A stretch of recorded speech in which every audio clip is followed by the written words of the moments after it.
too inadequate to answer. A pastor's wife who skips church because her own family drama has left her too drained to put on her game face for the day. A daughter who didn't visit home very often because she couldn't fix her mother's Alzheimer's disease. I've exhausted myself trying hard when it really didn't matter, and I've not tried at all when it actually did, which are the major symptoms of try harder living, with or without white carpet. Even though we have different life stories, we've both succumbed to try harder living. We used to look for the nice, polite ways to follow God's call. We caved to others' expectations for too long. We finally decided to stop taking our cues from the world and start asking ourselves, what does God want from me and have for me? We've come to this conclusion. There is no nice, polite way to do this. There's no easy way to leave the life that's been expected of us and to start living the brave, not so neatly tied up life God is calling us to. We have to rebel. We have to make choices countercultural to our society, our families of origin, and even our churches. We're guessing that as you've listened to our stories, you've said, "Me too," at one point or another, or perhaps at several points. Most women we know are fighting try-hard living to some degree. We get it. We've been there. We have the souvenir travel mugs. And because life isn't perfect, those mugs have leaked all over our shirts. It's the official uniform for the recovering perfectionist. A nice white shirt with a huge stain down the front. Come join our rebellion. We have cupcakes. The frosting is a little mushed, but hey, they still taste great. They aren't homemade, but we're okay with that.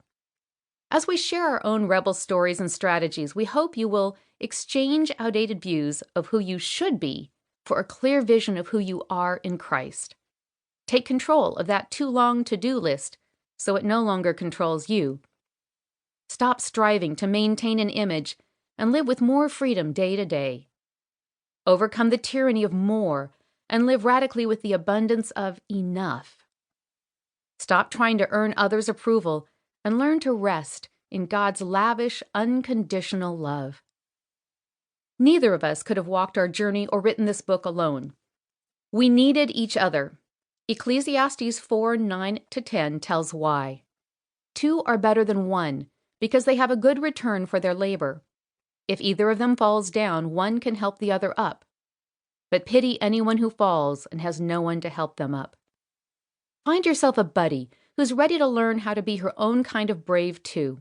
Then come join us at Rebel Headquarters, www.youdon'thavetoTrySoHard.com.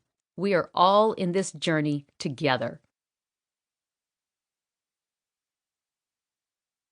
Part 1. Say so long to try harder living. If you suspect you too suffer from an undiagnosed case of try harder living, you may be wondering, how do I know if it's time for me to rebel? If so, exactly what do I rebel against? How do I become a rebel? We'll answer all these questions and more, but first, a quick diagnostic test.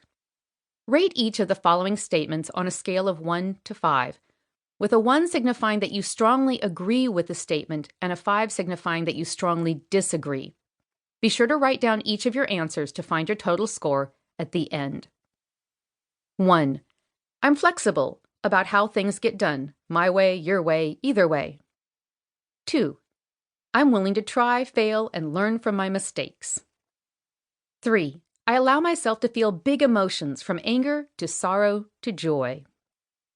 4. I know how to appropriately process and express negative emotions. 5. I have plenty of chances for fun, recreation, and celebration each month. 6. I regularly get 7 or more hours of sleep per night. 7. I take responsibility for my own feelings and reactions. I expect other people to take responsibility for theirs. 8. I'm secure in my identity as a child of God. I love my family, friends, work, and hobbies, but they don't define me. 9. I make a point to keep my home, calendar, and life uncluttered. 10. I'm intentional about budgeting and balancing my space, time, energy, and money. 11. I ask for help as soon as I need.